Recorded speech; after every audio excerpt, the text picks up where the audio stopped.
ആ എന്നിട്ടോ ശരിക്കും അതിൻ്റെ കാര്യം എന്താണെന്ന് എനിക്ക് കൃത്യം അറിയത്തില്ല കേട്ടോ. ഞാൻ ചേട്ടായിയോട് ചോദിച്ചിട്ട് പറയാം. ഇപ്പം ഞാൻ ഷോപ്പിലാണ് ഉള്ളത്.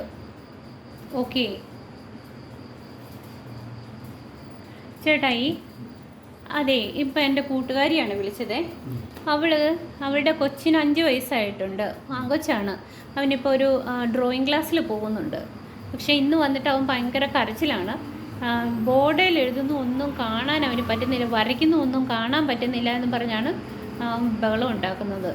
ഇപ്പം നിർത്താതെ കരഞ്ഞുകൊണ്ടിരിക്കുകയാണ്. എനിക്ക് വരയ്ക്കാൻ പറ്റുന്നില്ല, എന്തൊക്കെയോ പറഞ്ഞു കരയുവാണെന്ന് പറഞ്ഞു.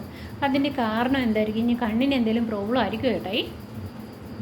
അത് ആ കൊച്ചിന് ഷോർട്ട് സൈറ്റിൻ്റെ പ്രശ്നമാണെന്നാണ് ഫസ്റ്റ് നമ്മുടെ കണ്ടുപിടുത്തം. കാരണം ഷോർട്ട് സൈറ്റ് നമുക്ക് അകലെയുള്ള വസ്തുക്കളെ കാണാനുള്ള ബുദ്ധിമുട്ടാണ്. അതിനുള്ള പ്രതിവിധി നമ്മുടെ ഏതെങ്കിലും ഒപ്റ്റിക്കൽ ഷോപ്പിലോ അല്ലെങ്കിൽ ഐ സ്പെഷ്യലിസ്റ്റിനെ കണ്ട് നമുക്ക് അതിൻ്റെ കാരണം, അതായത് കമ്പ്യൂട്ടറൈസ്ഡ് ചെക്കിങ്ങോ അല്ലെങ്കിൽ മാനുവലായിട്ടുള്ള ചെക്കിങ്ങിലൂടെ ആ കുട്ടിക്ക് മൈനസ് പവറോ പ്ലസ് പവറോ ഏത് വേണമെങ്കിലും വരാം, അത് കണ്ടുപിടിച്ച് അതിന് തക്കതായ ഒരു കണ്ണാടി കൊച്ചിനെ പ്രിസ്ക്രൈബ് ചെയ്യും. അതാണ് ആദ്യം ചെയ്യേണ്ടത്. ആദ്യം കൊച്ചിനെ ഒരു ഒപ്റ്റോമെട്രിസ്റ്റിനെയോ ഒരു ഒപ്താൽമോളജിസ്റ്റിനെയോ കാണിച്ച് കൂടുതൽ എന്തെങ്കിലും കണ്ണിന് പ്രശ്നങ്ങളുണ്ടോ എന്ന് അറിയുന്നതിന് ഒരു ഡോക്ടറെ കാണുന്നതായിരിക്കും ഏറ്റവും അത്യുത്തമം.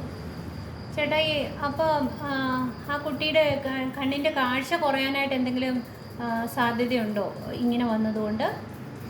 കുട്ടിക്ക് കാഴ്ച കുറവുണ്ടാകാനുള്ള ചാൻസ് ഉണ്ട്. പക്ഷേ കുട്ടി ഡോക്ടറെ കൺസൾട്ട് ചെയ്ത് ഡോക്ടർ പറയുന്ന രീതിയിലുള്ള മരുന്ന് കണ്ണിലൊഴുകുകയും കണ്ണ് ഡയലേറ്റ് ചെയ്ത് ചെക്ക് ചെയ്യുകയും ചെയ്ത് കറക്റ്റ് പ്രോബ്ലം കണ്ടുപിടിക്കാൻ പറ്റും.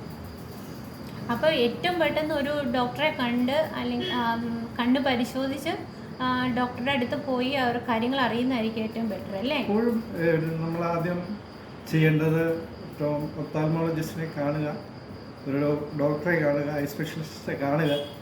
അതാണ് ആദ്യം ചെയ്യേണ്ടത്. ചെയ്ത് കുട്ടിയുടെ കാഴ്ചയുടെ പ്രശ്നം പരിഹരിക്കാൻ പറ്റും. ശരി ഏട്ടാ, ഞാൻ ഇപ്പം തന്നെ അവളുടെ അടുത്ത് വിളിച്ചിട്ട് പറയാം. ഓക്കെ. നിങ്ങളുടെ കുട്ടികൾക്ക് ഇങ്ങനത്തെ എന്തെങ്കിലും പ്രശ്നമുണ്ടോ? തീർച്ചയായിട്ടും അത് ഇഗ്നോർ ചെയ്യരുത്. ഒരു ഡോക്ടറെ കണ്ട് എത്രയും പെട്ടെന്ന് കുട്ടിയുടെ കാഴ്ച പരിശോധിക്കുകയും വേണ്ടതായിട്ടുള്ള ചികിത്സ ചെയ്യുകയും ചെയ്യണം കേട്ടോ. ബൈ.